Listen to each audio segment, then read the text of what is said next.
तो आज हम शुरू करते हैं कक्षा 10 का चैप्टर नंबर 2 वास्तविक संख्या। तो यहाँ पर अपना जो प्रश्नावली 2 का नाम है वह है वास्तविक संख्या। तो आज हम दोस्तों देख लेते हैं वास्तव में वास्तविक संख्या क्या होती है। आज हम इस चैप्टर में ओनली हम सीखेंगे बेसिक। क्या सीखेंगे? इसका बेसिक सीखेंगे। ओनली क्या सीखेंगे? बेसिक। वास्तव में वास्तविक संख्या होती क्या है, वास्तविक संख्या का निर्माण किन किन से मिलकर हुआ है, वास्तविक संख्या जो है वो किन किन संख्याओं से मिलकर बनी है और वो संख्या है जिनसे मिलकर बनी है वो कौन सी है, उनके बारे में भी आज हम विस्तार से देखेंगे। तो देख लेते हैं वास्तविक संख्या का। इस वीडियो में आपको बिल्कुल निचोड़ बता दिया जाएगा। इस वीडियो का क्या बता दिया जाएगा? वास्तविक संख्याओं का बिल्कुल निचोड़, ताकि आने वाली जो प्रश्नावली होगी उनमें बिल्कुल भी हमें परेशानी ना झेलनी पड़े। तो दोस्तों देख लीजिए वास्तविक संख्या। वास्तव में वास्तविक जो संख्या होती है दोस्तों कितने प्रकार की होती है? 2 प्रकार की। तो 2 प्रकार की होती है, उसमें से जो पहली होती है वो होती है दोस्तों परिमेय संख्या। कौन सी होती है? परिमेय संख्या। और जो दूसरी होती है वो होती है अपनी अपरिमेय संख्या। जो दूसरी होती है वो कौन सी होती है? अपरिमेय संख्या। दोस्तों जो पहली संख्या है परिमेय संख्या और जो दूसरी है अपरिमेय संख्या, तो देख लेते हैं। पहले अपन ने बात क्या की, चूंकि चैप्टर का नाम क्या है? वास्तविक संख्या। और जब हम वास्तविक संख्या के बारे में ही नहीं जानते हैं तो चैप्टर पढ़ने का कोई भी सारांश अपने सामने नहीं है, यह समझ लीजिए आप। तो वास्तविक संख्या कितने प्रकार की होती है? 2 प्रकार की, परिमेय और अपरिमेय। देख लेते हैं परिमेय संख्या किसे कहते हैं। दोस्तों छोटी क्लासों में आपने पढ़ा होगा कि जिसे P/Q के रूप में लिखा जाए, जिसे P/, किसके रूप में लिखा जाए? Q के रूप में, उसे कौन सी संख्या कहते हैं? परिमेय संख्या। लेकिन यहाँ पर कंडीशन दे दी जाती है कि Q का मान क्या नहीं होना चाहिए? 0। क्या नहीं होना चाहिए? 0। बताएंगे कि Q का मान 0 क्यों नहीं होना चाहिए। आगे देखिए अपरिमेय संख्या। जब एक सीधी सी साधारण सी बात अपन ने पहले कर ली है कि जिसे P/Q के रूप में लिखा जाए वो परिमेय और जिसे ना लिखा जाए वो क्या होगी? अपरिमेय। तब ऐसा कौन सी संख्या होगी? वही नहीं, इसे P/Q के रूप में नहीं लिखा जाए अर्थात अंश बटा हर के रूप में, तो वो अपरिमेय होगी। नहीं लिखा जाए तो वो कौन सी संख्या होगी? कौन सी संख्या होगी जो कि अपरिमेय कहलाएगी? देख लेते हैं दोस्तों। एक तो अंडर रूट में, किसमें? अंडर रूट में जितनी भी अभाज्य संख्या हो, क्या हो? अभाज्य संख्या हो, या फिर हम ये बोल दे कि जिसका अंडर रूट नहीं निकले, जिसका अंडर रूट नहीं निकले। बात दोस्तों एक ही है, या तो आप अभाज्य संख्या इसके अंदर लिख दीजिए या फिर बोल दीजिए जिसका अंडर रूट नहीं निकलता है वो सारी की सारी कौन सी संख्या होती है? अपरिमेय। उदाहरण के तौर पर मैं समझा देता हूं आपको। दोस्तों अंडर रूट 5 है, तो अंडर रूट 5 का कोई सटीक मान नहीं होता, मान तो होता है लेकिन पॉइंटों में आता है। तो अंडर रूट 5 का भी अपन मान नहीं निकाल सकते। जैसे अंडर रूट 4 है, तो अंडर रूट 4 का तो मान कितना होता है? 2। इसलिए ये कौन सी संख्या कहलाएगी? परिमेय। अंडर रूट 4 भी कौन सी संख्या कहलाएगी? परिमेय। लेकिन जो अंडर रूट 5 है उसका मान अपन नहीं निकाल सकते, इसके लिए कौन सी कहलाएगी? अपरिमेय। 5 ले लो, 7 ले लो, 11 ले लो, 13 ले लो, ये सारी अंडर रूट में यदि अपन डाल दे तो अपनी जो संख्या कहलाएगी वो सारी की सारी क्या कहलाएगी? अपरिमेय। और 2 ले लो, क्या ले लो? 2, क्योंकि अंडर रूट 2 का मान भी पॉइंटों में आता है। किसमें आता है? पॉइंटों में। जिसका अंडर रूट नहीं निकाला जा सकता वो कौन सी संख्या कहलाती है? अपरिमेय। कौन सी कहलाती है? अपरिमेय। और जिसका अंडर रूट आसानी से निकाला जा सकता है वो कौन सी संख्या कहलाती है? परिमेय। बस इस बात का अपन को ध्यान रखना है दोस्तों।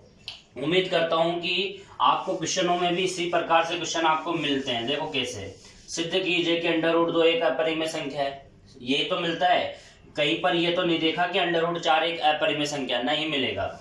या तो अपन को अंडर रूट 2 मिलेगा, या अपन को अंडर रूट 3 मिलेगा, या अपन को अंडर रूट 5 मिलेगा, या अपन को अंडर रूट 7 मिलेगा। आप किताब खोल के एक बार देख सकते हो कि वास्तव में जो मैंने संख्या बताई है वही है क्या, ये इनसे अलग है दोस्तों। जितनी अब ये अभाज्य संख्या है। अभाज्य संख्या किसे कहते हैं ये भी देख लीजिए। अभाज्य संख्या वो होती है जिसमें स्वयं का भाग जाता है और किसी का भाग नहीं जाता। 2 में 2 का ही जाता है, 3 में 3 का ही जाता है, 5 में 5 का ही जाता है और 7 में 7 का ही जाता है और किसी संख्या का नहीं जाता है। ये मत बोलना कि सर जी 1 का भी भाग जाता है, अरे जाता है, 1 का तो पूरे संसार में भाग जाता है मेरे भाई, तो 1 को छोड़ना है। हाँ, यदि आपको ज्यादा ही समझदारी आपको दिखानी है तो आप ये भी कह सकते हैं जिसके अधिकतम कितने गुणनखंड हो, 2, कितने हो 2, तो इसको मैं किस में तोड़ सकता हूँ, 2 इंटू 1 में, 3 को 3 इंटू 1 में, 5 को 5 इंटू 1 में, तो 7 को 7 इंटू 1 में, अर्थात 1 तो सब में कॉमन आता है, इसलिए नहीं बोला जाता 1 को। क्या नहीं बोला जाता, नहीं बोला जाता, क्योंकि दोस्तों 1 का भाग देंगे तो भी कोई फर्क नहीं पड़ने वाला है, 1 से किसी संख्या को गुणा करेंगे तो भी फर्क कोई नहीं पड़ने वाला है। तो यहाँ पर मैं उम्मीद करता हूँ कि ये चीज आपको समझ में आई होगी कि अभाज्य संख्या जो है वो अंडर रूट में यदि डाल दी जाए तो वो सारी की सारी क्या कहलाती है, अपरिमेय संख्या। दूसरी पहचान और देख लेते हैं दोस्तों। एक ये पहचान अपन ने देख ली, दूसरी पहचान जो इसकी है वो ये है कि अशांत अनावर्ती, अशांत अनावर्ती। यदि अशांत अनावर्ती का कोई क्वेश्चन अपने सामने दे रखा है और बोल रहा है कि बताइए कि ये परिमेय है या अपरिमेय, तो दोस्तों देख लेते हैं अशांत अनावर्ती कौन सी होती है दोस्तों। जैसे कि 0.10, अब 10 के बाद तुरंत क्या आ जाए, 100 आ जाए, मतलब 1 0 के बाद 2 0, 2 0 के बाद 3 0, 3 0 के बाद 4 0 और ऐसे ऐसे बढ़ती हुई जाए, अर्थात जो रुकने का नाम नहीं ले रही है और इस प्रकार से अशांत है। किस प्रकार से कि अनावर्ती हो रही है, आवर्ती नहीं अनावर्ती हो रही है, अलग अलग संख्याएं आ रही है, 10, 100, 1000, 10,000, इस प्रकार से बढ़ती हुई जा रही है। और भी मैं बता देता हूँ, देखो दोस्तों, जैसे इस प्रकार से आ जाए, कैसे आ जाए, जैसे 11 आ जाए, फिर 111 आ जाए, फिर इस प्रकार से आ जाए, मतलब इस प्रकार से बढ़ती हुई जा रही है। ये सारी की सारी क्या है, अनावर्ती संख्या है। कौन सी है, अनावर्ती। जैसे आ जाए अपने 1 2, फिर आ जाए 1 2 3, फिर आ जाए 1 2 3 4, इस प्रकार से बढ़ती हुई जा रही है। तो ये सारी की सारी क्या कहलाती है, अनावर्ती संख्या कहलाती है दोस्तों। कौन सी, अशांत अनावर्ती संख्या। तो इस प्रकार से जो संख्या होगी वो क्या कहलाएगी, अपनी अशांत अनावर्ती संख्या। और अशांत अनावर्ती होगी तो वो कौन संख्या होगी, अपरिमेय संख्या। दोस्तों अशांत इसके अंदर भी आता है, मैं बता देता हूँ ताकि कंफ्यूजन हमेशा के लिए खत्म हो जाए। अशांत हिंदी में देखो मैंने कुछ ना कुछ गड़बड़ कर दी है, हिंदी में लिखने में ही गड़बड़ कर दी है, और वो गड़बड़ ही आपके लिए क्या बनने वाला है, सुझाव। क्या बनने वाला है, सुझाव, सलाह बनने वाली है। देखो मैंने लिखा है आसान, बिल्कुल सही है साहब, अशांत यहाँ भी है और वहां भी है। यहाँ पर लिखा है अनावर्ती, क्या लिखा है, अनावर्ती, लेकिन यहाँ पर क्या लिखा है दोस्तों, आवर्ती। अरे आवर्ती और अनावर्ती ही, बस ये दो शब्द ऐसे हैं जो परिमेय को अपरिमेय और अपरिमेय को क्या बना देती है, परिमेय। देखिए तो अशांत आवर्ती में कौन कौन सी संख्या आती है दोस्तों। जैसे अपन ने देखा होगा कि किसी संख्या में हम भाग देते हैं तो इस प्रकार से वो चला जाता है, जैसे 1 2, फिर 5 आ रहा है, फिर 7 आ रहा है, फिर 8 आ रहा है, फिर 5 आ रहा है, 2 आ रहा है, 3 आ रहा है, इस प्रकार से जाता रहता है। क्या रहता है, जाता रहता है। और इस प्रकार से जाता रहता है तो अपना गणित का नियम क्या कहता है कि पॉइंट के बाद 2 संख्या तक छोड़ दीजिए, अपना भाग कंप्लीट। अरे तो इस प्रकार की संख्या को क्या बोल दिया जाता है, परिमेय संख्या। अशांत आवर्ती, और अशांत आवर्ती किस में आती है, परिमेय में आती है। तो इस प्रकार की संख्या को क्या बोल दिया जाता है दोस्तों, परिमेय संख्या। उदाहरण के तौर पर मैं देता हूं दोस्तों एक और उदाहरण। जैसे इस प्रकार से कोई भाग जा रहा है 8 9 7, इस प्रकार से जाता ही जा रहा है, जाता ही जा रहा है, 7 7 7 7 आते ही रह रहे हैं। तो इस प्रकार की संख्या को भी क्या बोलते हैं दोस्तों, परिमेय। बस किसको नहीं बोला जाता है, 10 100 1 2 3 1 2 3 4 1 2 3 4 5, इस प्रकार से आती है तो वो अपरिमेय, और इस प्रकार से आती है तो वो परिमेय। ठीक है, तो इस प्रकार से मुझे उम्मीद होगी कि आज का जो इतना सा बेसिक है, इतना सा बस ये आपका काम का है। और क्या क्या काम का है, टॉपिक क्या याद रखना है, एक तो ये वाला और एक ये वाला और एक ये वाला, बस ये वाले टॉपिक अपन को याद रखने हैं ताकि आने वाले जो चैप्टर है उसमें अपन को कोई दिक्कत नहीं आए। और इसके आगे का जो बेसिक है वो बिल्कुल अपने चैप्टरों से बिल्कुल ही सीधा रिलेटेड होगा, बिल्कुल ही सीधा रिलेटेड होगा। उसमें ना तो आने ना कानी, बस अपन को अपने कान खुले रखने हैं, इस बात का ध्यान रखना है दोस्तों। तो उसमें अपन को क्या देखना है, पहला पॉइंट जो अपने चैप्टर से बिल्कुल रिलेटेड होगा, वहां पर है दोस्तों यूक्लिड विभाजन प्रमेय का, यूक्लिड विभाजन प्रमेय का, यूक्लिड विभाजन प्रमेय का, इस बात का ध्यान रखना है दोस्तों। यूक्लिड विभाजन प्रमेय का क्या होती है, नाम सुना है पहली बार, हाँ पहली बार ही सुना होगा दोस्तों। देखो जब बार बार चीजें अपने कानों में पड़ती है तो वो याद होने लग जाती है, लेकिन जब हम शुरू में जैसे 8वीं में सुना होगा, 7वीं में सुना होगा तो पहली बार लगता है। लेकिन मैं कह देता हूं दोस्तों, ये गणित है, गणित की भाषा में बोली जाती है, अपनी देसी भाषा देखिए क्या कहती है। अरे क्या अपन ने कभी 5 में 2 का भाग नहीं दिया क्या, नहीं दिया क्या जिंदगी में? अरे दिया होगा, पहली में भी दिया होगा, और यहाँ पर मम्मी भी पापा भी दिला देते होंगे कि बेटा 5 में 2 का भाग दे। अरे दे दीजिए, 2 दूनी 4, क्या बच गया 1। कुछ किया है क्या? जो पहले पढ़ते थे वही 10वीं में पढ़ रहे हैं, पागल है क्या अपन? अरे कुछ भी पागल नहीं है, बस लैंग्वेज बदल के क्या रख दी, यूक्लिड विभाजन प्रमेय का। देखिए आगे दोस्तों, 2 दूनी 4 और शेषफल अपना बच गया 1, इसको अपन कह देते हैं भाज्य। क्या कह देते हैं? भाज्य।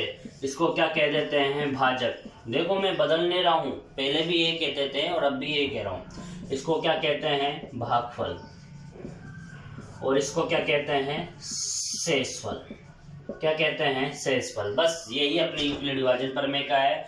और दोस्तों छोटी क्लासों में बोला जाता है कि उत्तर की जांच कीजिए, तो उत्तर की जांच भी अपन ऐसे ही कर देते हैं, भाज्य बराबर भाजक गुणा भागफल और प्लस शेषफल। इस प्रकार से अपन उत्तर की जांच करते थे या नहीं करते थे? करते थे, बिल्कुल दोस्तों, याद आ रहा होगा आपको।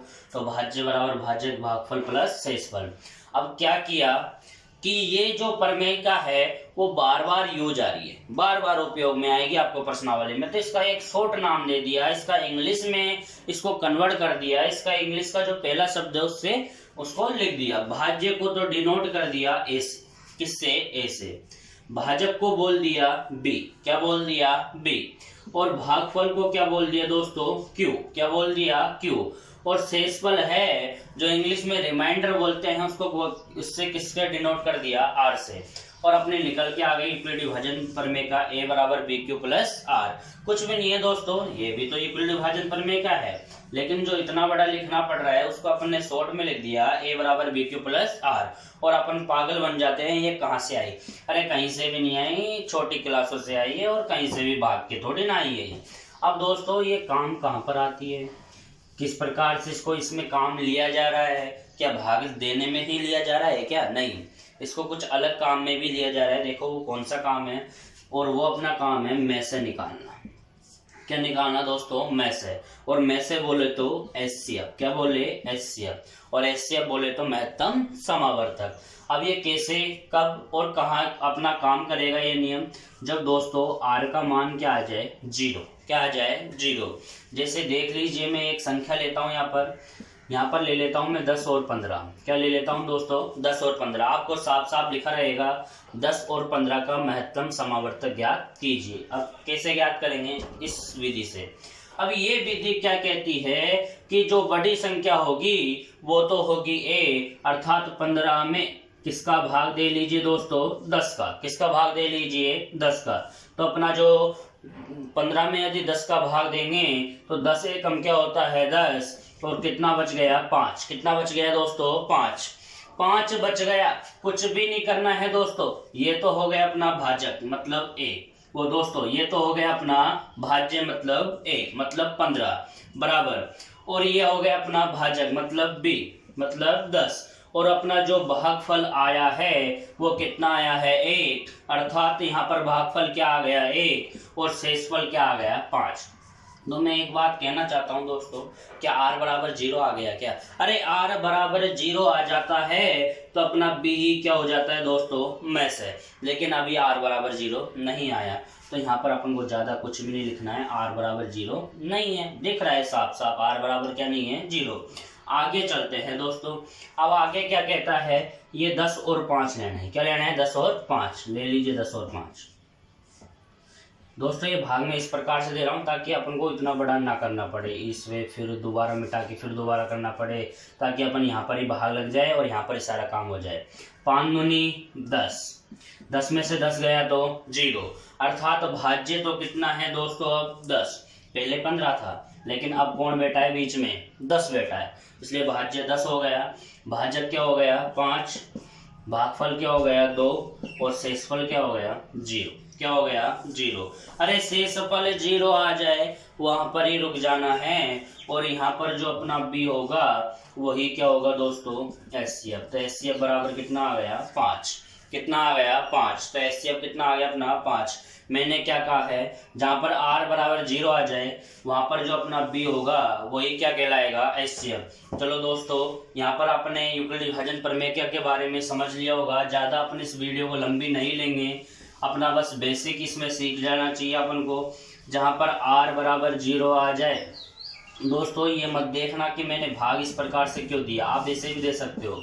15 में 10 का भाग दे लो इस प्रकार से, तो 10 एकम 10, शेषफल कितना बच गया? 5। वही काम है, मैंने क्या किया, इस गोलाई को तो मैंने यूं कर दिया और इस गोलाई को मैंने यूं कर दिया, और किया क्या? कुछ भी नहीं किया, बस और कुछ भी नहीं किया। ठीक है, तो इसे घबराने की कोई आवश्यकता नहीं है, घबराने तो मैं दूंगा ही नहीं। चाहे आप कमेंट कर कर इसमें मुझसे पूछ सकते हो कहाँ पर आपको कोई प्रॉब्लम आ रही है। तो अब दोस्तों धीरे धीरे बात आती है यूक्लिड विभाजन प्रमेय का, अपन ने पढ़ी और कुछ पढ़ी तो इससे कुछ क्वेश्चन भी बने, और वो क्वेश्चन बने तो इससे रिलेटेड बने। तो देख लेते हैं वो कौन से रिलेटेड बने। जैसे बात आ जाती है कि दोस्तों सम संख्या, क्या सम संख्या को किससे लिखा जाए? भाई अभी मान लो कि ऐसे क्वेश्चन आ जाए, सिद्ध कीजिए कि यूक्लिड विभाजन प्रमेय का सम संख्या में 2 क्यूब प्लस के रूप का होता है, या 8 क्यूब प्लस के रूप का होता है, या किसी भी प्रकार से किसका रूप का होता है, ये अपन को क्वेश्चन में दे दिया जाएगा। लेकिन अभी बात है कि सम संख्या को किससे लिखा जाएगा। ये कोई क्वेश्चन नहीं दिया अपन को, सिर्फ अपन को बताना है सम संख्या को किससे लिखा जाएगा। तो दोस्तों सीधी सी बात मैं ये कहता हूँ कि यदि 10 में अपन 2 का भाग देते हैं, अरे 10 क्या सम संख्या नहीं है क्या? 10 में किसका भाग दे रहा हूँ? 2 का, क्योंकि सम संख्या किससे डिनोट होती है? 2 से। अरे 10 में मैं 2 का भाग देता हूँ तो भागफल कितना आ जाता है? 5, और शेषफल क्या आ जाता है? 0। कितना आ जाता है? 0। अब मैं इसको यूक्लिड विभाजन प्रमेय का मैं जमा देता हूँ, कोई दिक्कत थोड़ी ना है। 10 तो ये है, 5 ये है, भाग दिया तो 2 भाग दिया तो 5 बार, और यहाँ पर शेषफल क्या आ गया? 0। तो भाज्य कितना है अपना? 10, भाजक कितना है? 2, और यहाँ पर भागफल कितना है? 5, और शेषफल क्या आ रहा है? 0। क्या आ रहा है? 0। अरे दोस्तों ध्यान देने वाली बात है, हमें सम संख्या को डिनोट करना है। क्या करना है? डिनोट। तो यहाँ पर ध्यान से देखना, अभी मैंने 10 लिया है, क्या मैं अब यहाँ पर 14 ले लूँ? क्या ले लूँ? 14। तो ध्यान से देखना है कौन कौन सी संख्या बदल रही है और कौन सी नहीं बदल रही है। अरे मैंने 14 में 2 का भाग दिया तो 7 बार गया, क्योंकि 2 सत्ते 14 होते हैं, और शेषफल क्या बच गया? 0। तो यहाँ पर 14 आ गया और बदला कौन? 5। बाकी शेषफल तो क्या है? अब भी 0 है, और पहले भी क्या था? 0। अब दोस्तों मैं 8 ले लेता हूं, तो 2 चौके 8, तो यहाँ 8 और यहाँ पर 4। तो आपको एक चीज बार बार यहाँ पर दिख रही होगी कि बदल क्या, तो ये रहा है या ये रहा है, बाकी ये तो सेम है, ये तो सेम है। अर्थात किसी भी सम संख्या में, अर्थात यहाँ पर बार बार क्या लिख रहे हैं अपन? 10 लिख रहे हैं, 8 लिख रहे हैं, 14 लिख रहे हैं, 16 लिख रहे हैं, 20 लिख रहे हैं, तो यहाँ पर जो लिख रहे हैं वो क्या लिख रहे हैं? सम संख्या लिख रहे हैं दोस्तों। क्या लिख रहे हैं? सम संख्या। 2 पहले भी जो की त्यों बेटा था और अब भी जो की त्यों बेटाया। लिखने का मैं तरीका बता रहा हूँ। बदल कौन रहा है? 4। क्या बदल रहा है? 4। तो क्यों ना इसको कोई इंग्लिश शब्द से लिख लिया जाए। 4 बार बार बदल रहा है, और इसको वैसे बोला क्या जाता है? क्यों। क्या बोला जाता है? क्यों। 2 जो की त्यों बेटा है, क्यों बार बार बदल रहा है। 4 भी हो सकता है, 5 भी हो सकता है, 6 भी हो सकता है, इसलिए अपन ने इसको किससे डिनोट कर दिया? क्यों से। अब यहाँ पर 0 है, अब ये अभी 0 है तो जीरो को लिखो या ना लिखो कोई फर्क नहीं पड़ता, क्योंकि जोड़ का चिन्ह है। तो यहाँ पर सम संख्याओं किससे डिनोट करते हैं? 2q से। किससे? 2q से या 2q से। अब यहाँ पर q की जगह वहां पर n दे दे तो कोई प्रॉब्लम थोड़ी ना है? कोई प्रॉब्लम हो तो बता दो मुझे, क्योंकि n भी आ जाए वहां तो जरूरी थोड़ी है p भी आ जाए, है वहां जरूरी थोड़ी है तुम्हारे वो भी आ जाए, क्या यहाँ पर a भी आ जाए, कोई जरूरी थोड़ी है। यहाँ पर x भी आ जाए और यहाँ पर y भी आ जाए और यहाँ पर z भी आ जाए, हैं? तो ऐसी कोई बात नहीं है। ABCD से कोई सा भी शब्द यहाँ पर लिखा जा सकता है, क्योंकि अपन ने इसको डिनोट करा है और कुछ भी नहीं करा है यहाँ पर। तो यहाँ पर 2q लिख दिया अपने सम संख्या को। अरे सम संख्या को 2q लिखा जाता है तो विषम को क्या लिखा जाता है भाई? ये भी देख लेते हैं, विषम को क्या लिखा जाता है। अरे दोस्तों पहले सम की बात हो रही थी इसलिए मैं सम संख्या ऊपर ले रहा था, लेकिन अब बात हो रही है विषम की, इसलिए ऊपर क्या ले लेता हूँ? विषम। और इसमें भाग किसका दे देता हूँ? 2 का। तो 2 चौके 8 और शेषफल क्या बच रहा है? 1, क्योंकि 2 चक्कू 8 और 9 में से 8 गया तो 1। तो लिखने का तरीका मैं बता देता हूँ। 9 आ गया, 2 आ गया, 4 आ गया और शेषफल क्या बच रहा है? 1। अब मैं यहाँ पर 11 ले लेता हूँ तो 2 पंजे 10, शेषफल क्या बच रहा है? 1। अरे मैं यहाँ पर 13 ले लेता हूँ, 2 छक्की 12, शेषफल क्या बच रहा है? 1। अरे मैं यहाँ पर 3 ले लेता हूँ, 2 1 कम 2 और शेषफल क्या बच रहा है? 1। अरे ध्यान देने वाली बात है कि 2 भी यूं की हुई हैं और शेषफल यूं की हुई है। बदल कौन रहा है? यही तो बदल रहे हैं बार बार, यही तो बदल रहे हैं। तो यहाँ पर बार बार तो मैं ले रहा हूँ विषम संख्या। क्या ले रहा हूँ? विषम संख्या। अरे जो 2 है वो तो यहाँ भी जो की त्यों है और वहां भी जो की त्यों था। बदल ये रहा है बार बार, ये भी तो बदल रहा है बार बार, इसलिए मैंने इसको क्या लिख दिया? q। क्या लिख दिया? q। और इसके हमेशा शेषफल क्या बच रहा है? लास्ट में 1 बच रहा है। क्या बच रहा है दोस्तों? 1। शेषफल बार बार क्या बच रहा है? 1, क्योंकि बच रहा है दोस्तों। ये मैं नहीं कह रहा, ये आपके सामने जो मैं पढ़ा रहा हूँ वहां पर दिख रहा है साफ साफ, ये मैं नहीं बना रहा, यहाँ पर दिख रहा है इसलिए मैंने लिख दिया। न तो कोई प्रॉब्लम नहीं थी दोस्तों। मैं एक बात ये और कह देता हूँ, यदि इस वीडियो में आपने ये बेसिक सीख लिया ना तो कोई का माय का लाभ नहीं है आपको क्वेश्चन करने से रोक जाए, क्वेश्चन करने से रोक जाए। प्रश्नावली के सटाक से आप क्वेश्चन कर लोगे। आगे चलते हैं, आगे चलते हैं दोस्तों। और आगे में अपन बात कर लेते हैं, एक लास्ट एंड फाइनल बात कर लेते हैं। और वो लास्ट एंड फाइनल क्या बात है कि कभी भी ध्यान देना इस बात पर, सम गुणा विषम, कभी भी दो लगातार सम और विषम संख्याओं का जो गुणनफल होता है वो हमेशा क्या होता है? सम होता है दोस्तों। क्या होता है? सम। अर्थात 2 लगातार संख्याओं का सम और विषम गुणनफल जो होता है वो क्या होता है? सम होता है। जैसे देख लेते हैं, लगातार संख्या ले लेते हैं दोस्तों। तो लगातार संख्या लेते हैं तो लगातार संख्या 1 5 गुणा 6 ले लो, क्योंकि 5 के बाद क्या आता है? 6। तो इसका यदि अपन गुणा करते हैं तो 5 6 30, तो इस जो आई है वो कौन सी संख्या आई है? सम संख्या। कौन सी आई है? सम संख्या। 5 की जगह तुम बोलते हो 8 लेके बताओ, तो 8 के बाद क्या आता है? 9। एक बात का ध्यान रखना, 8 के बाद 10 मत ले लेना, क्योंकि आएगा तो 80, लेकिन 8 के बाद यदि आप कोई और संख्या ले लो और फिर बोलो कि गुरुजी सम तो आ ही नहीं रही है, तो ऐसा नहीं होगा, ऐसा नहीं करना है अपन को। तो 8 नाम 72, तो ये भी क्या आ गई? सम। अर्थात लगातार लेनी है। 8 के बाद 9 आता है तो 9 ही लेनी है। फिर यदि मैं 7 के बाद क्या लूँ? 8, तो 8 7 56। अर्थात जब भी देखा जा रहा है वो सम सम सम सम सम सम सम सम सम सम सम ही आएगी। तो एक बात यहाँ से क्लियर हो रही है, इसको बनाने का पैटर्न भी तो हो। क्या संख्या तो नरी है, अनंतक है भाई संख्या तो अनंतक है, इसलिए तो ABCD का यूज करते हैं अपन। तो यहाँ पर इसको तो मैंने किससे बोल दिया? n बोल दिया भाई, इसको तो क्या बोल दिया? n। और यहाँ पर 7 के बाद 8 तो 1 ज्यादा है, 8 के बाद 9 तो 1 ज्यादा है, 5 के बाद 6, क्योंकि 5 में 1 जोड़ेंगे जब भी तो 6 आता है। तो यहाँ पर मैंने क्या किया, जैसे अपन बोल रहे हैं ना 5 में 1 जोड़ेंगे जब भी तो 6 आएगा। अरे 5 को तो क्या मान लिया? n। और आगे आने वाला है जो 5 में 1 जोड़ेंगे, 5 में 1 जोड़ेंगे जब भी तो आगे की संख्या आएगी। तो 5 और 5 और 1 6। तो यहाँ पर जो आता है आंसर वो क्या आता है? इसका सम संख्या आता है। क्या आता है? सम संख्या।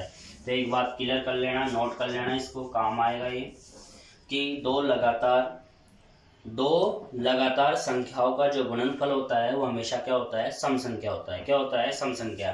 तो आज के लिए दोस्तों इतना ही है, और मैं उम्मीद करता हूँ कि आज की जो वीडियो है वो आपको बहुत ही पसंद आई होगी, और पसंद क्या, बहुत ही अच्छी लगी होगी।